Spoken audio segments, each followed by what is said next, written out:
Hello everyone. मैं आपका अपना दोस्त Dharmendra Kumar. Line by line Hindi NCERT series अपन देख रहे हैं और आज एक नया चैप्टर स्टार्ट कर रहे हैं जिसका नाम है गमन एवं संचलन, या इंग्लिश में जिसे बोलते हैं लोकोमोशन एंड मूवमेंट। इस सीरीज का पांचवा चैप्टर है ये। चार चैप्टर अपन ऑलरेडी डिस्कस कर चुके हैं और आज का जो सेशन है उसमें अपन इस चैप्टर का जो परिचय है वो देखेंगे और इसका एक आगे वाला जो टॉपिक है गति के प्रकार, टाइप्स ऑफ मूवमेंट, वो यहां से अपन डिस्कस करेंगे। सो आप लोगों को करना क्या है, एनसीईआरटी लेके बैठिएगा, नोटबुक लेके बैठिएगा। जो इंपॉर्टेंट पॉइंट मैं आपको बताऊं उसे नोट करते चलिएगा।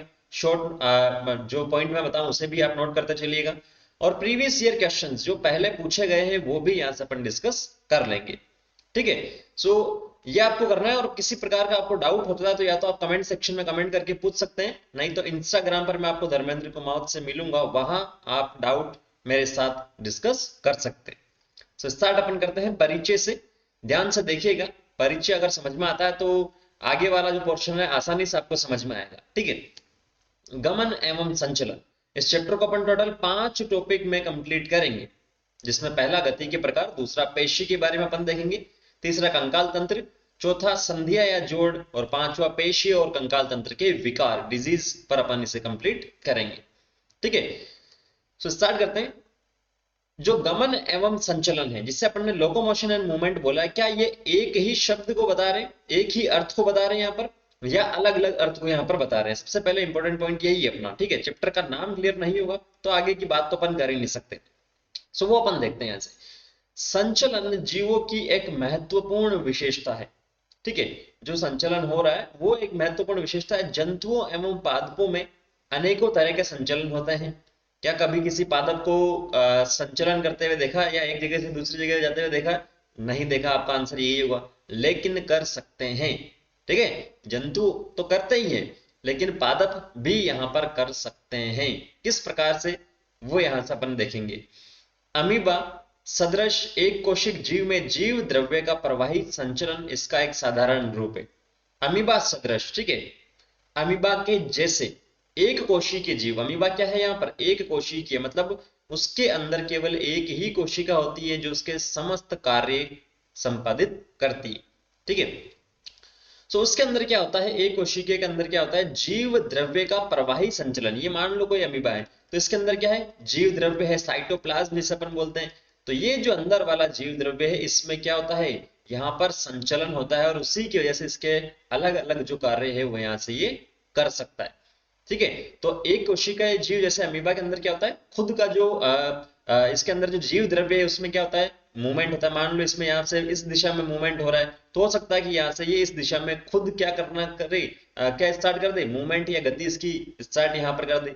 ठीक है। हो सकता है उत्सर्जन में ये यहाँ पर जो है कोशिकीय जो मूवमेंट होता है उत्सर्जन में यहाँ से हेल्प करे। तो अलग अलग जो कार्य है सारे एक कोशिका से होते हैं। मेनली जो या संचलन की बात हो रहा है वो किससे हो रहा है, जीव द्रव्य से। तो आपको करना क्या है, ये जो नोटबुक आपने रखी है अपने पास में उसमें पहला पॉइंट यहीं से स्टार्ट करेंगे। अमीबा आप लोग लिखेंगे एक साइड में और दूसरा आप दूसरी साइड में आप लोग लिखेंगे जीव द्रव्य के प्रवाही संचलन से। ठीक है। जीव द्रव्य का प्रवाही संचलन, गति यहाँ ऊपर लिख लीजिएगा, गति के प्रकार या किसी भी प्रकार से। ठीक है।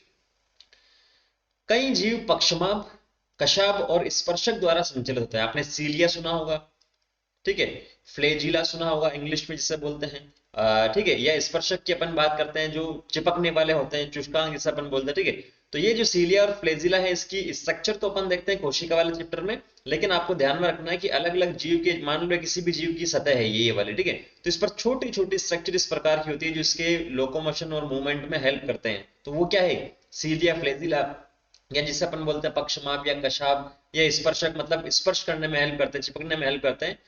वो इससे भी क्या हो सकती है, गति यहां पर हो सकती है। आगे एग्जाम्पल भी आएंगे। मनुष्य अपने पाद, पैरों की बात कर रहे हैं, जबड़े, पलक जो आंखों की ये पलक, जीवा, जीभ की बात कर रहे हैं, आदि को गतिशील कर सकते हैं। जीभ का मूवमेंट होगा तभी अपन बोल पाएंगे। पलके भी आप देख सकते हैं खुद की, दूसरों की। ठीक है। सिंपल सी बात है। कुछ संचलनों में स्थान या अवस्थिति परिवर्तन होता है। ठीक है। कुछ ऐसे संचलन हैं जिसके अंदर क्या होता है, स्थान में या जो आपकी पोजीशन है, जो स्थिति है, उसमें क्या होता है, परिवर्तन होता है। और ऐसे ऐच्छिक संचलनों को अपन बोलते हैं गमन, अपनी इच्छा से। मान लो अभी मैं यहाँ बैठा हूँ, यहाँ से उठ के मैं कहीं दूसरी जगह चला गया, तो मेरा स्थान यहाँ पर क्या हो रहा है, चेंज हो रहा है, मेरी पोजीशन यहाँ पर क्या हो रही है, चेंज हो रही है, तो उससे अपन बोलते हैं लोकोमोशन। ठीक है, ये जो चैप्टर का नाम है गमन की बात कर रहे हैं। गमन का मतलब क्या होता है, एक जगह से दूसरी जगह पर जाना, स्थान में परिवर्तन होना। जबकि अगर अपन बात करें जैसे जीभ के मेरे मूवमेंट हो रहा है, तो जीभ एक जगह से दूसरी जगह थोड़ी जा रही है, वो केवल उसी जगह पर उसमें हिलना डुलना जो भी एक गतियां हो रही है वो हो रही है, तो वो आपके पास क्या हो जाएगा, उसे अपन बोलते हैं मूवमेंट। क्या बोलते हैं, मूवमेंट या संचलन। आगे बात समझ, चैप्टर का नाम क्लियर है। लोकोमोशन का मतलब एक जगह से दूसरी जगह पर जाना, या दो शब्दों में बोले तो स्थान परिवर्तन। जबकि मूवमेंट की बात करें, संचलन की बात करें, तो इसमें कोई भी स्थान परिवर्तन नहीं होता। ठीक है, तो गमन की बात करें तो गमन में टहलना, दौड़ना, चढ़ना, उड़ना, तैरना आदि सभी गमन या संचलन के ही कुछ रूप हैं। जो चलन है संरचनाओं का अन्य प्रकार की गति में संलग्न संरचनाओं से भिन्न होना आवश्यक नहीं है। ठीक है, उदाहरण के लिए पैरामीशियम में पक्षमा भोजन की कोशिका ग्रसनी में प्रवाह और चलन दोनों का कार्य करता है। ठीक है, जो पक्षमाभ की अगर अपन बात कर रहे हैं सॉरी, पैरामीशियम जो एक प्रकार का जीव है उसमें क्या होता है, पक्षमाभ होता है इस प्रकार का। ठीक है, दूसरे चैप्टर में इसका डायग्राम आपको मिल जाएगा पैरामीशियम का, सेकंड चैप्टर में। तो उस पर भी क्या होता है, छोटे छोटे स्ट्रक्चर यहाँ पर होती है, अंदर और यहाँ बाहर की अपन जो बात कर रहे हैं, तो वो क्या करते हैं, गति में भी हेल्प करते हैं, और साथ साथ में जो भोजन की कोशिका ग्रसनी है, ठीक है, यहाँ ग्रसनी होती है, जैसे पाचन तंत्र में अपन ने देखा था ग्रसनी ग्रसिका वगैरह, तो जो ग्रसनी होती है उसमें भी छोटे छोटे पक्षमाभ होते हैं जो क्या करते हैं, भोजन की गति में हेल्प करते हैं। तो दो कार्य हो गए यहाँ पर पक्षमाभ के, एक तो कोशिका ग्रसनी में प्रवाह जो भोजन है उसका, और चलन मतलब इसका जो पैरामीशियम में इसका चलन में भी मदद करता है। हाइड्रा अपने स्पर्शक शिकार पकड़ने और चलन दोनों के लिए प्रयोग कर सकता है। तो ये जो अभी टेबल बनवा रहा था मैं, यहाँ से आप लोग लिख लेना हाइड्रा के बारे में, पैरामीशियम के बारे में। हाइड्रा भी एक प्रकार का जो जीव है, उसके ऊपर स्पर्शक होते हैं, वो शिकार को पकड़ेगा, उस पर चिपकेगा और साथ साथ में यहाँ पर चलन भी करेगा। ठीक है, हम अपने पाद शरीर की मुद्रा बदलने के लिए प्रयोग में लाते हैं और चलन के लिए भी। तो अपने जो हाथ पैर हैं वो अपन शरीर की मुद्रा बदल रहे हैं, अभी मैं ऐसा बैठा हूं फिर ऐसा बैठा हूं, किसी भी टाइप से बैठ सकता हूं, और साथ साथ में चलने में भी इसे काम में अपन लेंगे। उपर्युक्त प्रेक्षणों से संकेत मिलता है कि गति और चलन का पृथक रूप से अध्ययन नहीं किया जा सकता। दोनों अलग अलग हैं लेकिन उनका अध्ययन अलग अलग नहीं किया जा सकता। दोनों के संबंध को इस उक्ति में समाहित किया जा सकता है कि, इंपॉर्टेंट आगे वाला जो स्टेटमेंट है, कि सभी चलन गति होते हैं लेकिन सभी गति चलन नहीं होते हैं। ठीक है, सभी चलन मतलब जो भी यहां से मूवमेंट हो रहा है, चलन की जो बात करें, गति होती है वो सारी, इंग्लिश में आपको बता देता हूं लोकोमोशन, और ये अपने पास हो गया मूवमेंट। जितने भी लोकोमोशन है वो सारे क्या हैं, मूवमेंट है, लेकिन जितने भी मूवमेंट है वो लोकोमोशन नहीं है। जैसे अभी मेरी जीभ का मूवमेंट हो रहा है, जीभ का संचलन हो रहा है, ना कि गमन हो रहा है। गमन में मैंने पहले आपको बताया था एक जगह से दूसरी जगह या स्थान परिवर्तन होता है, जबकि संचलन में ऐसा नहीं होता। ठीक है, so all locomotions are movement but all movements are not locomotion. Clear है, ये स्टेटमेंट आपको ध्यान में यहां से रखना है। जंतुओं के चलन के तरीके परिस्थिति की मांग और आवास के अनुरूप बदलते हैं। किस प्रकार का एनवायरनमेंट है, क्या उसकी डिमांड है, उसके हिसाब से वो चेंज हो सकता है। ठीक है, फिर भी चलन की क्रिया प्राय भोजन, आश्रय, साथी, अनुकूल प्रजनन स्थल, अनुकूल प्राकृतिक स्थिति की तलाश या शत्रुओं या भक्ष्यों से पलायन के लिए की जाती है। तो सिंपल से खाने के लिए हाथ पैर मारने पड़ेंगे, रहने के लिए या अपने साथी को ढूंढने के लिए। ठीक है, तो ये सिंपल से कुछ पॉइंट यहाँ पर बता रखे। नेक्स्ट जो अपना टॉपिक है वो है गति के प्रकार, टॉपिक नंबर 20.1। अलग अलग प्रकार की गति होती है, ऐसा नहीं कि बस बोल लिया, जीभ हिल गई, पलके हिल गई तो वो एक गति हो गई। अलग अलग प्रकार की, 3 प्रकार की होती है मेनली, देखते अपन। और ये इंपॉर्टेंट भी क्योंकि काफी क्वेश्चन यहाँ से पूछे गए, नीट और AIPMT दोनों में। पिछले 10 साल के आप प्रश्न पेपर उठा के देखेंगे तो यहाँ से काफी क्वेश्चन आपको मिल जाएंगे इस टॉपिक से, तो आप लोग ध्यान से देखिएगा। मानव शरीर की कोशिकाएं मुख्यतः 3 प्रकार की गति दर्शाते। केवल मानव की बात हो रही है साहब यहाँ पर, दूसरे जीवों से, पादपों से अपने को लेना देना नहीं है। यथा पहली अमीबीय, अमीबा के जैसे होती है। दूसरी पक्षमा भी, पक्षमाप के जैसे, पक्षमाप जो करता है। और तीसरी होती है पेशीय, जिसमें पेशियों का मूवमेंट होता है। आपने अध्याय 8 में पढ़ा है कि पक्षमाभ और कशाभिका कोशिका झिल्ली की अपवृद्धि है। जो कोशिका वाला चैप्टर है, 8वां चैप्टर 11th क्लास का, उसमें अगर अपन बात करें ये कोशिका है, तो मान लो इस कोशिका में अगर किसी प्रकार से अपवृद्धि हो रही, मतलब छोटी छोटी वृद्धि यहाँ से हो रही है, इस कोशिका की झिल्ली की, जो कोशिका झिल्ली की अपवृद्धि हो रही है, तो वो किस में मॉडिफाइड हो रही है, रूपांतरित हो रही है, वो हो रहा है पक्षमाप या कशाभिका। ठीक है। थोड़ा सा डिफरेंस इसमें, ज्यादा नहीं है, वो उस चैप्टर में बता रखा है तो उससे अपन डिस्कस करेंगे। कोशिका झिल्ली की अगर बाहर की ओर वृद्धि हो रही है तो वो आपके पास एक प्रकार से पक्षमाप या कशाभिका उसे अपन बोलते हैं। ठीक है। कशाभिका गति जो है पहली प्रकार की गति की, जो कशाभिका गति की यहाँ जो बात कर रहे हैं अपन, शुक्राणुओं को तैरने में सहायता करता है। शुक्राणु स्पर्म जो है तैरने में सहायता करता है, मेल से फीमेल में जाता है। ठीक है। या जो नर जनन तंत्र है या मादा जनन तंत्र है उसमें जो स्पर्म है उसमें हेल्प करता है। और स्पंज के नाल तंत्र में जल संचरण को बनाता है। स्पंज इस प्रकार का होता है, नाल तंत्र में क्या होता है, स्पंज में एक तरफ एक होल होता है, दूसरी तरफ दूसरा होल होता है। तो इससे पहले होल को अपन बोलते हैं छिद्र को ओस्टिया, दूसरी तरफ होता है उसे अपन बोलते हैं ओस्क्यूलम। ये आपको बता रखा है चौथे चैप्टर में। ठीक है। चौथे चैप्टर में ही बता रखा है। तो यहाँ जो ये इन दोनों के बीच में जो तंत्र बनता है नाल तंत्र, इसे अपन बोल रहे हैं जल संचारण के लिए। ठीक है। तो इसके अंदर जो अपने मूवमेंट हो रहा है वो यहाँ पर होता है कशाभिका से। ठीक है, सॉरी। युग्लिना जैसे प्रोटोजोआ में चलन का कार्य करते हैं। ठीक है। तो युग्लिना जो एक प्रकार की जीव की अगर बात करेंगे, ये दूसरे चैप्टर में अपने को बता रखा है, सेकंड चैप्टर में उसका एक एग्जांपल है प्रोटोजोआ, उसका भी चलन कशाभिकी गति से होता है। ठीक है। सिंपल सा आपको ध्यान में रखना है। हमारे शरीर में कुछ विशिष्ट कोशिकाएं जैसे महाभक्षकाणु, मैक्रोफेज, महा का मतलब बड़ी, ये आपको बता रखा है सर्कुलेशन वाले चैप्टर में, संचरण परिसंचरण में। तो जो बड़ी कोशिकाएं होती है मैक्रोफेज। ठीक है। और जो श्वेताणु है ल्यूकोसाइट, डब्ल्यूबीसी जिसे अपन बोलते हैं, उसमें जो इस प्रकार की जो कोशिकाएं होती है उसमें किस प्रकार की गति होती है, अमीबीय गति होती है, अमीबा जैसे करता है।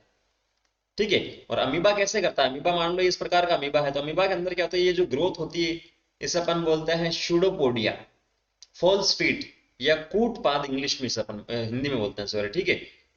मतलब पैर होते नहीं है एक्चुअल में, लेकिन पैर के जैसे ये काम करते हैं, कूटपाद। तो इसमें क्या होता है, संकुचन, कॉन्ट्रैक्शन, रिलैक्सेशन, कॉन्ट्रैक्शन रिलैक्सेशन, संकुचन होगा शिथिलन होगा, संकुचन होगा शिथिलन होगा। तो इस प्रकार से क्या करेंगे, गति करेंगे। तो सेम अभी अमीबा के जैसे जो गति होती है वो किसमें होती है, माइक्रो जो मैक्रोफेज है महाभक्षकाणु, और जो श्वेताणु है उसके अंदर देखने को मिलती है मानव में। यह क्रिया जीव द्रव्य की प्रवाही गति द्वारा कुकुड़पाद बनाकर की जाती है। ठीक है। अमीबा सदृश मतलब अमीबा के जैसे, कुकुड़ या कूटपाद, दो बार लिख दिया इन्होंने, कूटपाद द्वारा, जैसा भी मैंने आपको बताया संकुचन होगा फिर शिथिलन होगा, उस प्रकार से। कोशिका कंकाल तंत्र जैसे सूक्ष्म तंतु भी अमीबीय गति में सहयोगी होते हैं। तो अभी अपन कंकाल तंत्र जब पढ़ेंगे, कोशिका कंकाल तंत्र अभी आगे वाले टॉपिक में अपन जब डिस्कस करेंगे पेशी की संरचना वगैरह, तो वहां पर एक छोटा सा पार्ट भी आएगा सूक्ष्म तंतु।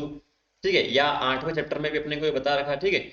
जो कोशिका का कंकाल बनाता है उसके सपोर्टिव जो पार्ट है वो एक तरह से उसको सपोर्ट करता है, तो उसके अंदर भी क्या होता है, अमीबीय गति होती है। तो आपको अमीबीय गति में तीन एग्जाम्पल ध्यान में रखना है। एक तो महाभक्षकाणु, ल्यूकोसाइट और सूक्ष्म तंतु या माइक्रोफिलामेंट जिसे अपन बोलते हैं इंग्लिश में। इन तीनों में क्या होता है, इन तीनों में होता है अमीबीय गति। ठीक है।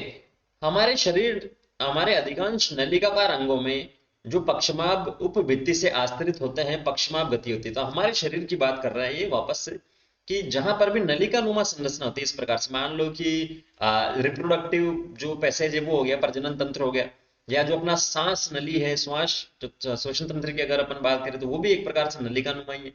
तो उन अंगों की बात करें, मैं नलिकाकार अंगों में जो पक्षमाभ उपभित्ति से आश्रित होते हैं, ठीक है, वहां पर पक्षमाभ इस प्रकार से होते हैं। मान लो ये रेस्पिरेटरी जो अपना पैसेज है, ट्रेक या श्वास नली है, ठीक है, इस प्रकार से। या मान लो कि मैं वापस अगर डायग्राम बनाऊं तो ये इस प्रकार सा कोई खोपड़ी है, और ये सांस नली अपनी हो गई, ये फेफड़े हो गए। ठीक है, इस प्रकार से। तो इसके अंदर क्या होता है, पक्षमाभ वगैरह यहाँ पर अपने को देखने को मिलते हैं। तो जो नलिकाकार अंग है जहां पक्षमाभ होने चाहिए, उपभित्ति होनी चाहिए, वहां पर पक्षमाभी गति होती है। सब में नहीं होती लेकिन मोस्टली कह सकते हैं अपन।